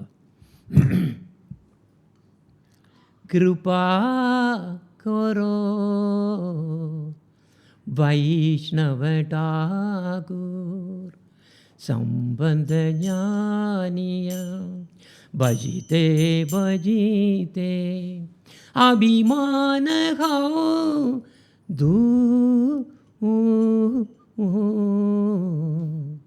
अभिमान खाओ दूर. ஓ வைஷ்ணவ தாக்கூரா, தயவு செய்து எனக்கு உங்கள் கருணையை வழங்குங்கள். பகவானுடனான எனது உறவை பற்றிய அறிவையும் எனது அகங்காரத்தை தூர விலக்கி பஜனை செய்வதற்காக திறனையும் எனக்கு அளிக்க வேண்டும். ஆமித வைஷ்ணவ ஏ புத்தி ஹோயிலே ஆமானினா ஹோபேயாமி பிரதிஷ்டா ஆசி ஹிருதயே தூஷிபே ஹொய்போ நிறைய காமி. நான் ஒரு வைஷ்ணவன் என்று நினைத்தால் நான் ஒருபோதும் பணிவுள்ளவனாக ஆக மாட்டேன். மற்றவர்களிடமிருந்து மரியாதை பெற வேண்டும் என்ற ஆசையால் என் இதயம் களங்கமாகிவிடும். மேலும் நான் நிச்சயமாக நரகத்துக்குத்தான் செல்வேன். வேறு மதங்களை பின்பற்றுவர்களுடன் ஒரு வைஷ்ணவர் எப்படி நடந்து கொள்ள வேண்டும்? நீங்கள் பார்த்தீங்கன்னா 200க்கு மேலே மதங்கள் இருக்குது. எல்லாமும் வச்சு ஸ்பீக்கரெல்லாம் வச்சு அடிச்சு எல்லாம் உலகம் ஃபுல்லாக எத்தனையோ பேரில் கன்வெர்ட் பண்ணிட்டுலாம் இருக்கானுங்க வர. அப்போ எப்படி நம்ம பிஹேவ் பண்ணணும்? அதுக்கு ஸ்ரீமத் பாகவத்தில் ஒன்று வருது. நாராயண கலாக சாந்தகா பஜந்தி ஹை அனுஷூயகா. யார் மற்றவர்களை பற்றி அவதூறாக பேச மாட்டார்களோ, யார் சாந்த குணம் உள்ளவர்களோ அவர்கள் மட்டுமே ஸ்ரீ நாராயணரையும் அவரது வியாபக ரூபங்களையும் வழிபடுவார்கள்னு இருக்குது. ஆனால் யார் யார் இதில் தான் ட்ரிக்கு. வைஷ்ணவ தர்மத்தை தவிர வேறு எந்த விதமான வேறொரு தர்மமும் கிடையாது, உண்மை கிடையாது. ஆனால் தற்போது இருக்கக்கூடிய மதங்களோ இல்லை இனி வரப்போகும் மதங்களோ எல்லாமே அங்கே தான் போய் நிற்கணும். ஆனால் நம்ம இப்போ பார்க்கக்கூடிய மதங்கள் எல்லாம் என்னது? நிழல்கள். அது உண்மையான மதம் இல்லை. எல்லாமே கம்ப்ளீட்டாக இந்த கலியுகத்தில் சீட்டிங். இந்த கலியுகத்தில் எல்லாமே சீட்டிங் ரிலிஜன்ஸ். அதான் தர்ம புரோஜித்த கைத்தவோ அப்படின்னு வருது ஸ்ரீமத் பாகவதம் 2வது ஃபஸ்ட் காண்டோ ஃபஸ்ட்டு சாப்டரில் 2nd தான் வருது. அப்போ எந்த அளவுக்கு ஒரு மதம் இறைவனிடம் சுத்த பக்தியை உண்டாக்குகிறதோ அந்த அளவுக்கு அதற்கு மதிப்பு அளிக்க வேண்டும். தன் சொந்த பக்தி சாதகங்களில் அக்கறை செலுத்த வேண்டும். சொல்லப்போனால் அதை பற்றி நீ கண்டுக்காத. அதுக்கு நாமங்களை திருத்தத்துக்கு நம்ம வரலை, நாம் நம்மளை திருத்தத்துக்கு தான் வந்திருக்கோம். அதை நம்ம நினச்சிக்கிடணும். அப்போ அது இன்னொரு கொஸ்டின் கேட்குறாரு, வைஷ்ணவ தர்மத்தை பற்றி நாம் போய் அதை பிரச்சாரம் பண்ணலாமா இல்லை பிரச்சாரம் செய்யக்கூடாதா? அதுக்கு பாபாஜி சொல்கிறாரு, நிச்சயமாக நாம் பிரச்சாரம் பண்ணணும். வைஷ்ணவ தர்மத்தை பிரச்சாரம் செய்வது நம் ஒவ்வொருவரின் கடமை அப்படின்னு யார் ஸ்ரீமான் சைத்தன்ய மகாபிரபே சொல்லியிருக்காரு. நாச்சோ காவோ பக்த சங்கே கர சங்கீர்த்தன கிருஷ்ண நாம உபதேசி அதோரோ சர்வஜனகா. பக்தர்களுடன் சேர்ந்து ஆடுங்கள், பக்தர்களுடன் சேர்ந்து பாடுங்கள், நாம சங்கீர்த்தனம் செய்யுங்கள். ஒவ்வொருவரையும் ஸ்ரீ கிருஷ்ண நாமத்தை ஜெபிக்க செய்து அவர்களை கிருஷ்ண பக்தர்களாக்கி விடுதலை செய்யுங்கள். அதையேவ ஆமி ஆஜ்னா திலுங் சபாகாரே ஜாஹாங் தாகாங் பிரேம பலதேக யாரே தாரே. ஆனால் ஸ்ரீ கிருஷ்ண நாமத்தை தகுதி இல்லாதவர்களுக்கு கொடுக்கக்கூடாது. அவர்களுக்கு முதலில் வேண்டிய தகுதியை கொடுக்க வேண்டும். அதன் பின்னரே அவர்களுக்கு ஹரிநாமத்தை ஜெபிக்க கொடுக்க வேண்டும். மேலும் கிருஷ்ண பக்திக்கு எதிராக இருப்பவர்களுக்கு ஹரிநாமத்தை ஒருபோதும் கொடுக்கக்கூடாது. அவர்களுக்கு கொடுத்தால் அது ஒருவரின் பிரச்சாரத்துக்கு தடையாக அமைந்துவிடும். எனவே பிரச்சாரம் செய்வதற்கு முன் தகுதி பெற்று குருவின் ஆசியை பெற்று பிரச்சாரம் செய்ய வேண்டும். ஆனால் சரியான குரு பரம்பரையோ பிரச்சாரம் செய்ய தகுதி இல்லாமலேயே நிறைய பேர் புகழுக்காகவும் பணத்துக்காகவும் பிரச்சாரம் செய்கிறார்கள். சைத்தன்ய மகாபிரபு கூறும் பிரச்சாரம் இப்படிப்பட்ட வியாபாரம் அல்ல. ஹரிதாஸோட அமிர்தமான உபதேசங்களை கேட்ட நித்யானந்த தாசா அப்படியே தரையில் அப்படியே உருள்றாரு. அவருக்கு பாதத்தில் அப்படியே உருள்றார். கூடியிருந்த அத்தனை வைஷ்ணவர்களும் ஹரிநாமத்தை ஹரே கிருஷ்ணா கிருஷ்ணா கிருஷ்ணா ஹரே ஹரே ஹரே ராம ராம ராம ஹரே ஹரேன்னு எல்லாம் உரத்தி பாடுறாங்க. அந்த சத்தம் வைஷ்ணவர்கள் கூடியிருந்த சோலையெங்கும் எதிரொலித்தது. எல்லா வைஷ்ணவர்களும் ஹரிதாச பாபாஜிக்கு சாஷ்டாங்க நமஸ்காரம் அளித்தனர். அந்த சோலையில் அன்றைய நிகழ்ச்சி முடிவடைந்தது. அனைவரும் தத்தம் இருப்பிடங்களுக்கு திரும்பினர். இதனுடன் 8ஆம் அத்தியாயம் 3வது பாகமாக கடைசியாக முடிகிறது. அப்போ அப்படிப்பட்ட சுத்த பக்தர்களுடன் மட்டும்தான் நாம் தொடர்பு வைக்க வேண்டும். இப்போ நம்ம சுத்த பக்தன் எல்லாம் பார்த்து படித்தோம். ஹரிதாஸ் பாபாஜி இப்படிப்பட்ட அதே மாதிரி வைஷ்ணவதாச பாபாஜி, அப்போ இப்படிப்பட்ட பக்தர், அது மாதிரி இருந்த குருதேவ், என்னோட குருதேவ். அப்போ இப்படிப்பட்ட பக்தர்களோட தான் நம்ம தொடர்பு வைக்கணும். எதுக்கு? சூத பகத சரண ரேணு பஜன அனுகூலம். சூத பகத சரண ரேணு பஜன அனுகூலம். பகத சேவா பரமசிதி பிரேமலதிகார மூலம். சூத பகத சரண ரேணு பஜன அனுகூலம்.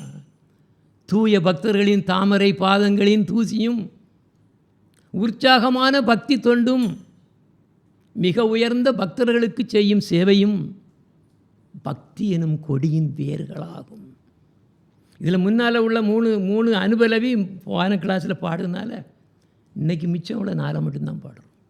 யுகலமூர்த்தி தேகிய மூராம் பரமனானந்த ஹோயாம் பிரசாத சேவாம் கோரித்தே ஹோயாம் சகல பிரபஞ்ச ஜயாம். சூத பகத சரண ரேணு பஜன அனுகூலம். ராதாகிருஷ்ணரின் தெய்வீக விக்கிரகங்களை நான் காணும்போது பேரின்பத்தில் மூழ்குகிறேன். ஏனென்றால் அந்த பெருமான்களின் பிரசாதத்தை உட்கொள்வதன் மூலம் நாம் நம்மளுடைய பௌதிக பற்றுகளை வெல்ல முடியும். ஜேதின கிருஹே பஜன தேகி கிருகத்தே கோலோக பாயா சரண சீது தேகிய கங்கா சுக சாசிம பாயாம். சூத பகத சரண ரேணு பஜன அனுகூலம். ஒரு நாள், இது யார் சொல்கிறார்? பக்தி வினோத் தாக்கூர் சொல்கிறார். ஒரு நாள் நான் பக்தி சாதகங்களை செய்து கொண்டிருந்த போது என் வீடு கோலோக பிருந்தாவனமாக மாறியதை கண்டேன்.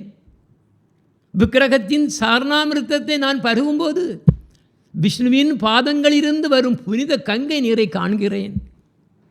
என் ஆனந்தத்திற்கு எல்லையே இல்லை. நம்ம துளசியை பற்றி பேசிட்டு இருந்தோம். துளசி தேக்கியம் ஜூராய பிராணம் மாதவ தோஷணி ஜானே கௌர பிரியம் சாக சேவனே ஜீவன சார்த்தகமானே. துளசி தேக்கியம் ஜூராய பிராணம் மாதவ தோஷணி ஜானே கௌர பிரியம் சாக சேவனே ஜீவன சார்த்தகமானி. சூத பகத சரண ரேணு பஜன அனுகூலம். துளசி தேவியை காணும்போது என் இதயம் மகிழ்ச்சி அடைகிறது. மேலும் மாதவனுடன் கிருஷ்ணருடன் திருப்தி அடைகிறார். ஸ்ரீ சைத்தன்ய தேவா அவரோட அவர் விருப்பம் பிரசாதம் எனது சாக்கு இது கீரை வகைகள், கீரை வகை பதார்த்தம் அது நல்லா பிடிக்கும், மிகவும் பிரியம். அதுக்கு மேலே அவருக்கு படைச்சிட்டு அதை அப்படியே நான் அந்த பிரசாதத்தை நான் உண்ணும்போது அது ஒரு புதிய வாழ்வின் அனுபவமாக தெரிகிறது.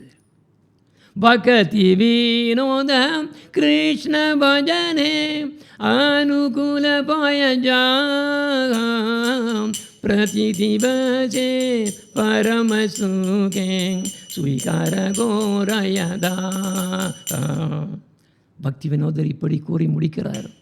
பக்தி சாதகங்களில் உற்சாகம் என்ற நிலையை அடைபவர் எவராக இருந்தாலும், அவர் எங்கிருந்தாலும் மிகுந்த பேரின்பத்துடன் இருப்பார்.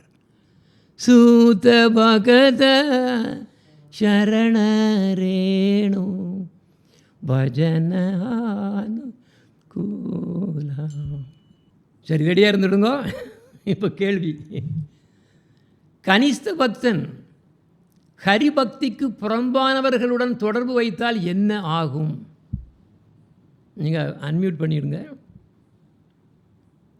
ஹரிபக்திக்கு புறம்பானவர்களுடன் பக்தன் தொடர்பு வைத்தால் என்ன ஆகும்? ஆரத்தி யுக குரு, ஆரத்தி யுக குரு நாராயணகி, ஆரத்தி யுக குரு நாராயணகி, ஆரத்தி ஆரத்தி மங்களமுரதி, ஆரத்தி ஆரத்தி மங்களமுரதி, ஆரத்தி யுக குரு நாராயணகி. ஜன்ம மரண சமுத்திர நிகந்தி, ஜெயதி ஜெயதி ஜகத்குரு ஜெயதி, ராகபக்தி ஜகதௌ ததாதி, ரமண மஞ்சரி ராதிகதாதி, ஆரத்தி யுக குரு நாராயணகி, ஆரத்தி யுக குரு நாராயணகி. தேவாரி பூர அற்புத ஜனனி, தேவாரி பூர அற்புத ஜனனி, த்ரீலோக மகாபாகவதகி, த்ரீலோக மகாபாகவதகி, தயாள ரூப ரமண சுந்தரி, தயாள ரூப ரமண சுந்தரி, துர்லப ராதா தாஸ்யம் ததாதி, துர்லப ராதா தாஸ்யம் ததாதி, ஆரத்தி யுக குரு நாராயணகி, ஆரத்தி யுக குரு நாராயணகி. மகாபிரபு கணபார்ஷத வசதி, மகாமந்திர ராசவிலாசினி, மகாபிரபு கணபார்ஷத வசதி, மகாமந்திர ராசவிலாசினி, அமிர்தவாணிய மாதுரிய பிரேமி, ஆனந்த ரசிக குருஜன கிரீடத்தி, ஆனந்த ரசிக குருஜன கிரீடத்தி, ஆரத்தி யுக குரு நாராயணகி, ஆரத்தி யுக குரு நாராயணகி, ஆரத்தி ஆரத்தி மங்களமுரதி, ஆரத்தி ஆரத்தி மங்களமுரதி, ஆரத்தி யுக குரு நாராயணகி.